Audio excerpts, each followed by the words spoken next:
hanya melalui aku masuk surga itu. Kan di bawah kolong langit tidak ada nama lain yang olehnya kita dapat diselamatkan, kecuali hanya ada di dalam nama Yesus Kristus. Mengapa seperti ini? Mengapa tidak ada nabi-nabi lain yang mengatakan kalau ikut aku masuk surga? Tidak ada. Dari Nabi Adam sampai Nabi akhir zaman, sampai Nabi Muhammad, tidak ada satu kata pun yang mengatakan kalau kau ikut aku pasti masuk surga. Hanya Yesus Kristus, hanya Isa Al-Masih yang bisa menjamin dan berani mengatakan ikutlah aku.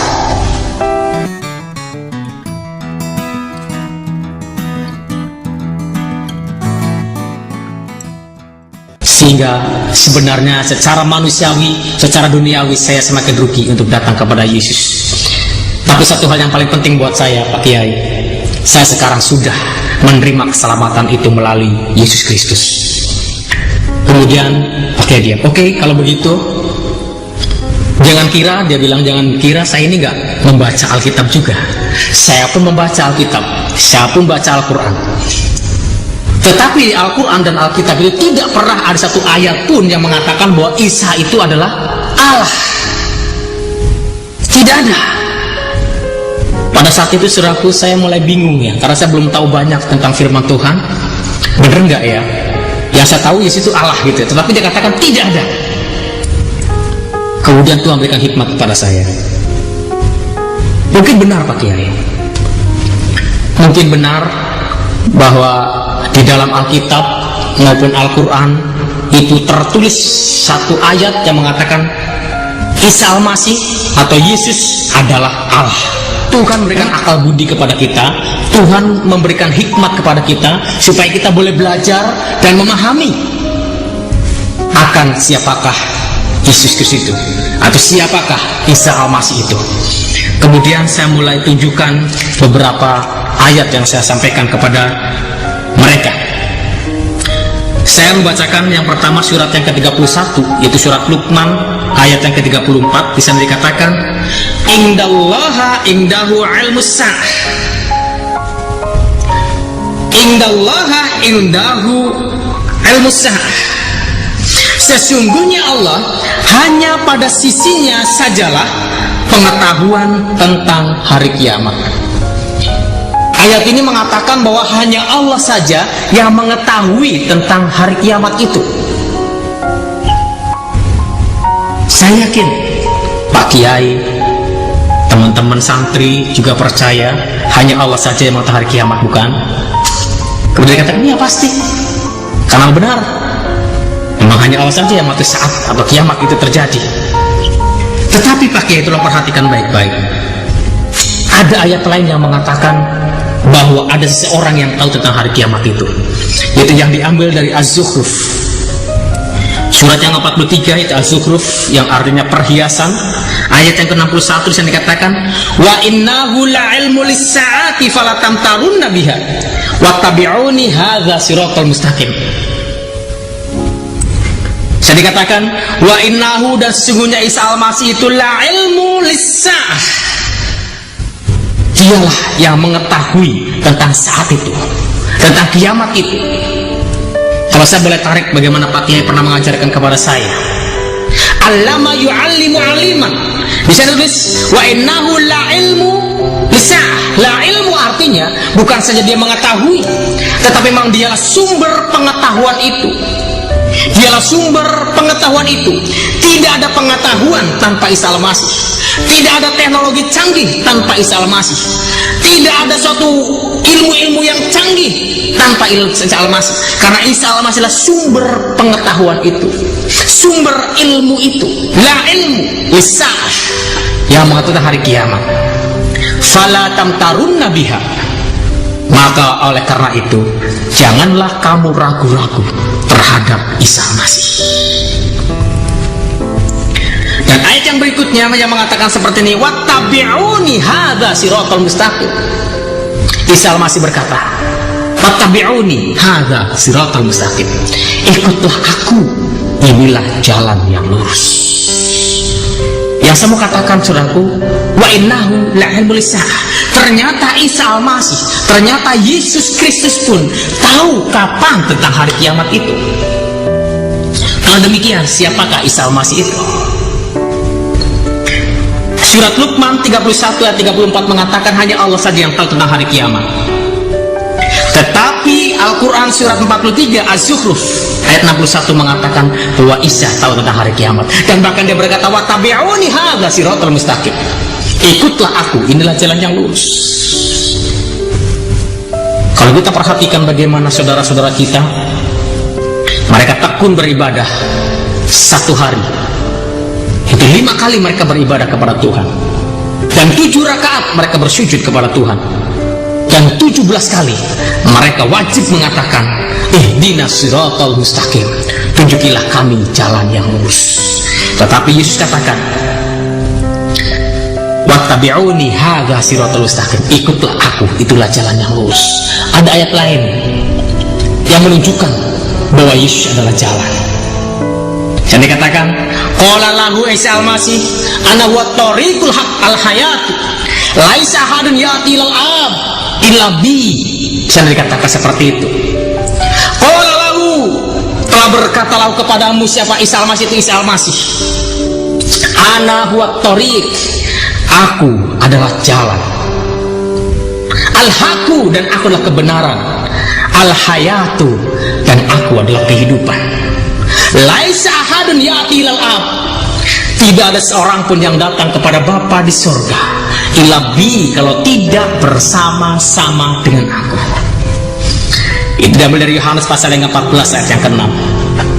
Di ayat yang sebelumnya yang pertama berkata Yesus, jikalau aku pergi, di mana tempatku berada, dan aku pergi ke sana untuk menyediakan tempat bagimu, supaya di mana aku berada kamu pun berada.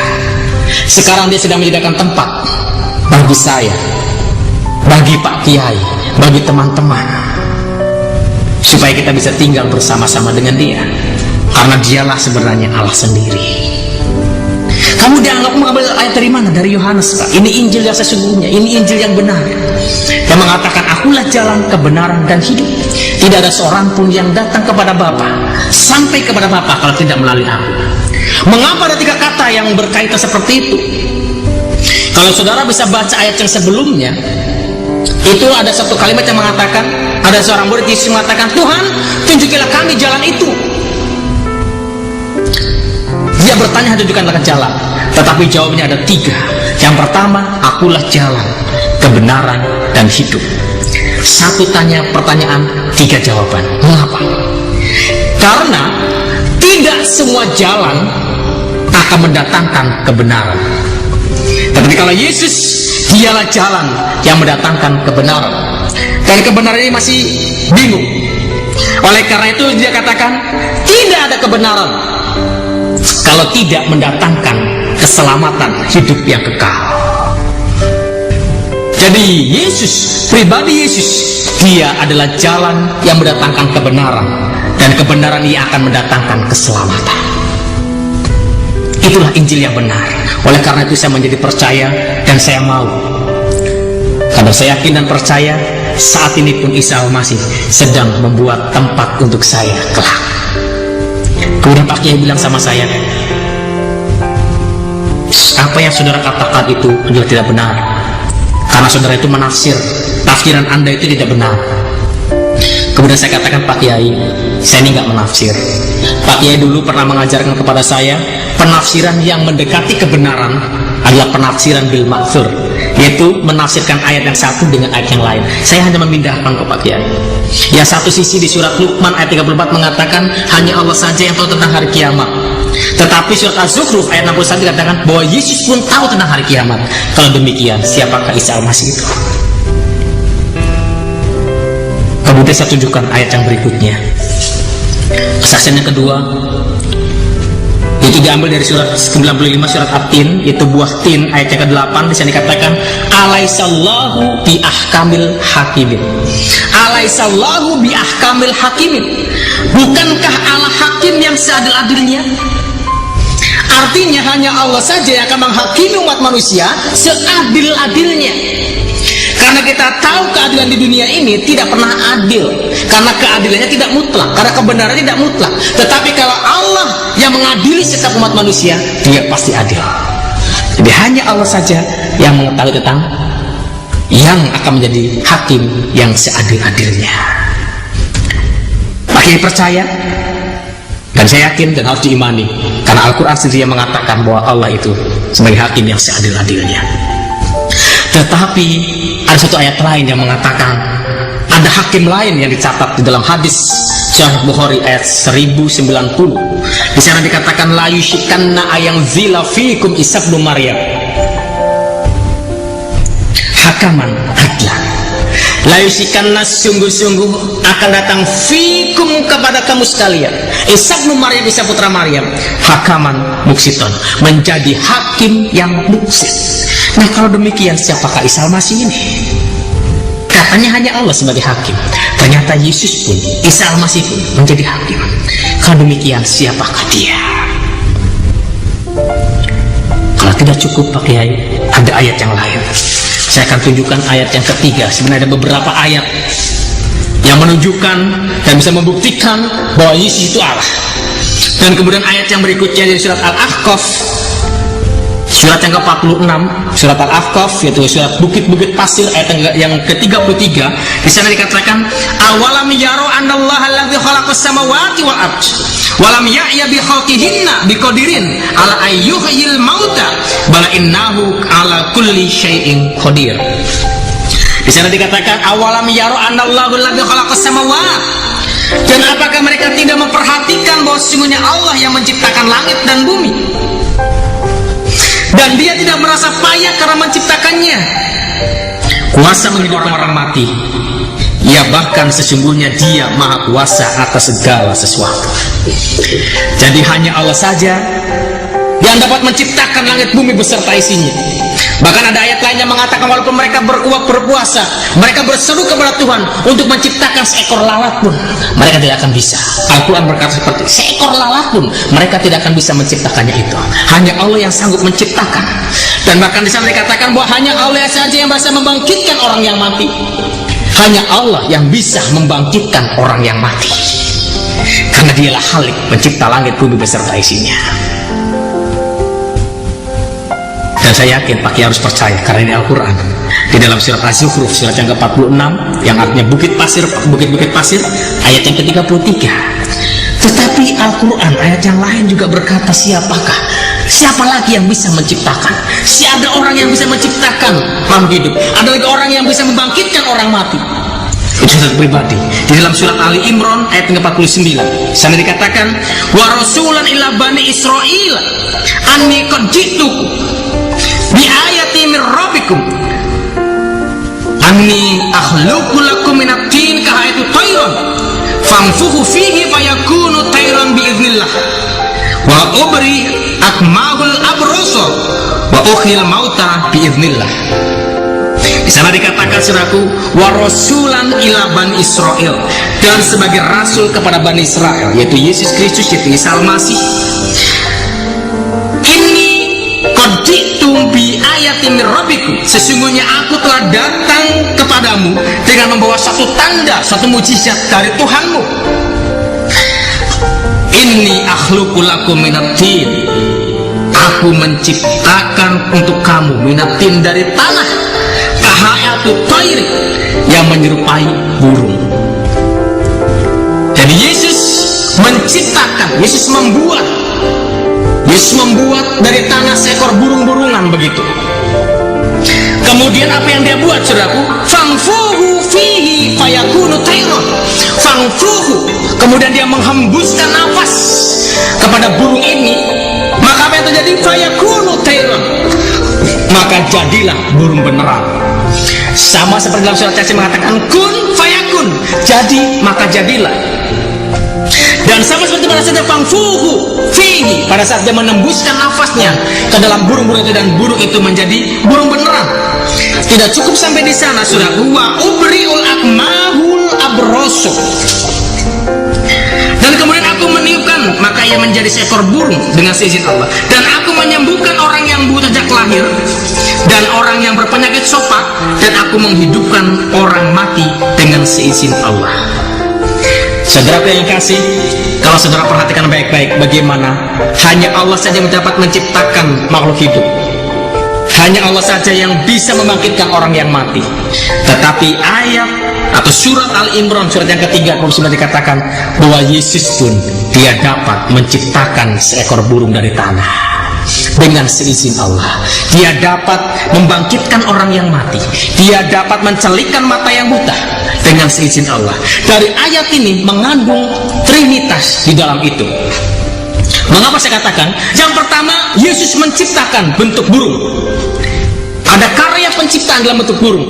Dan kemudian yang kedua, ada roh yang harus dihembuskan. Ada roh yang dihembuskan. Kemudian seizin Allah, maka dia menjadi burung yang hidup. Sama seperti Alkitab yang mengatakan, apakah kamu tidak percaya bahwa Bapa dalam aku dan aku di dalam Bapa? Apa yang aku katakan bukan dari diriku sendiri, tetapi Dia yang telah mengutus aku. Dialah yang melakukan pekerjaannya. Jadi apapun yang Yesus lakukan, apapun yang Yesus ucapkan, itu harus seizin Allah. Karena dialah firman Allah. Tidak mungkin firman itu keluar tanpa izin dari Allah sendiri yang memiliki firman itu. Tidak ada mengandung trinitas di dalam itu. Jadi kalau demikian, siapakah Isa Al-Masih itu? Udah mereka mulai diam. Mereka mulai diam. Pak Kiai, jangan bingung. Ada satu berita sukacita yang saya akan mau sampaikan kepada Pak Kiai. Ada satu ayat yang sangat indah yang Pak Kiai harus dengar. Saya dikatakan hakadza ahaballahu al-alam hatta badala ibnihi al-auhid fala yahlika kullu man yu'min bih bal takunu hayatan abadiyah. Ada satu ayat yang begitu indah, ada satu ayat yang begitu bagus. Mengapa? Hakadza ahaballahu al-alam. Karena begitu besar ahaballah, kasih Allah al-alam akan dunia ini. Fala yahlika kullu man yu'min bih. Fala yahlika kullu man yu'min bih. Hatta badala ibnihi, sehingga Allah mengaruniakan anaknya al-auhid yang tunggal. Ada maksud, ada tujuan Allah memberikan anaknya tunggal itu. Fala yahlika kullu man yu'min bih, supaya setiap orang yang percaya kepada dia binasa, bal takunu hayatul abadiyah, melainkan beroleh hidup yang kekal. Jadi kalau Pak Kiai mau hidup yang kekal, Allah telah memberikan kasih kepada kita. Kalau Pak Kiai mau mendirikan hidup yang kekal, maka kita harus percaya kepada Isa Al-Masih. Oleh karena itu, saya boleh mengerti dan saya boleh percaya menjadi anak Yesus Kristus. Karena dengan demikian, dengan kekuatan saya sendiri, saya boleh sampai ke surga. Mengapa pasti masuk surga?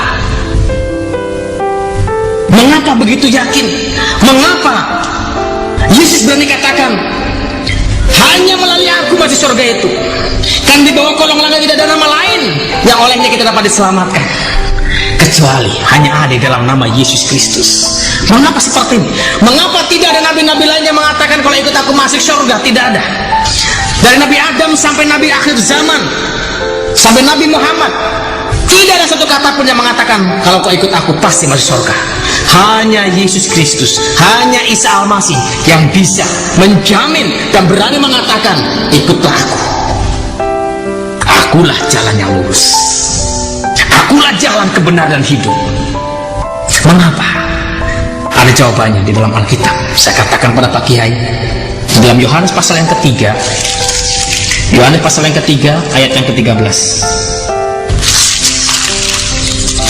Yohanes pasal yang ketiga ayat yang ke-13, demikianlah firman Tuhan, tidak ada seorang pun yang telah naik ke sorga selain daripada Dia yang telah turun dari sorga, yaitu Anak Manusia. Mengapa Yesus dapat menjamin pasti masuk sorga? Karena dialah satu-satunya orang yang berasal dari sorga. Dialah satu-satunya pribadi yang berasal dari sorga. Sehingga kalau kita mau ke sorga tidak pernah kesasar. Amin. Tidak pernah kesasar. Kenapa? Karena satu-satunya Dia yang berasal dari sorga. Nabi Muhammad jelas dari mana asal usulnya. Nabi Adam mungkin yang pertama kali yang Allah ciptakan, tapi Nabi Adam dia merusak dirinya dengan dosa-dosanya. Nabi Idris, Nabi Nuh, Nabi Hud, Nabi Soleh, Ibrahim, Ismail, Ishak, Yusuf, semua nabi-nabi, semua ada asal mulanya. Ada orangnya dan ada kuburannya. Tetapi Yesus, dia berasal dari sorga, maka dia pun harus kembali ke sorga. Tidak ada kuburan di sini. Di dunia ini tidak akan sanggup untuk mengubur Yesus, karena Yesus bukan tempatnya di dunia ini, tapi tempatnya di sorga, yaitu di ars. Di ars. Jadi kalau kita mau masuk ars, kalau kita mau masuk sorga, kita harus ikut masuk ke dalam jalan itu, yaitu Yesus Kristus yang mengatakan, akulah jalan, kebenaran, dan hidup. Setelah saya mengatakan seperti itu, apa yang terjadi, saudara? Apa yang terjadi? Kemudian Pak Kiai bilang seperti ini, ya sudah, kalau kamu sudah memberikan kesaksian kepada saya sekarang sudah ngerti. Jadi kalau begitu ya biarlah kamu pulang, jadilah menjadi orang Kristen yang baik. Puji nama Tuhan, saudaraku. Memang janji Tuhan itu iya dan amin, saudaraku. Karena Tuhan berjanji dia tidak akan pernah mempermalukan hamba-hambanya setia. Dan saya yakin dan percaya, saudaraku, apabila firman Tuhan disampaikan, tidak ada kuasa apapun yang bisa menghambat, menghalang-halangi firman Tuhan disampaikan. Dan saya yakin dan percaya firman itu boleh bertumbuh. Dan firman Tuhan berkatakan bahwa firman yang keluar itu tidak akan kembali dengan sia-sia, melainkan dia akan bekerja, beroperasi, memberikan kesadaran kepada mereka, sehingga mereka boleh menerima kasih anugerah daripada Tuhan Yesus Kristus. Setelah itu selesai, saya mengucapkan assalamualaikum, dan saya diberikan izin menjadi orang Kristen oleh guru saya. Dan saya suka cita sekali, sampai saat ini kami ada hubungan, ada kontak yang cukup bagus dengan mereka. Setiap lebaran kami pasti akan datang kepada mereka untuk bersilaturahmi kepada mereka, dan mereka pun menyambut baik saya. Dan saya mengucap syukur, saudaraku, walaupun orang tua saya tidak menerima saya, tetapi ada satu perkara yang membuat saya lebih suka cita, saudaraku. Bapak manusiawi, orang tua saya, ayah dan ibu saya tidak menerima saya sebagai anaknya, tetapi ada Bapak yang tetap, Bapak di atas segala-galanya, Bapak yang paling mengetahui tentang hidup saya, Bapak yang telah menciptakan saya. Dia telah mengangkat dan menerima saya sebagai anaknya. Ada satu sukacita yang sungguh luar biasa, saudara. Dan sampai saat ini saya boleh berjalan dengan tegak, karena saya percaya Tuhan selalu melindungi saya. Dimanapun saya pergi, saya percaya Tuhan pasti memberkati saya. Terbukti, saudaraku, sebelum saya bertobat dulu saya ini cuma 48 kg.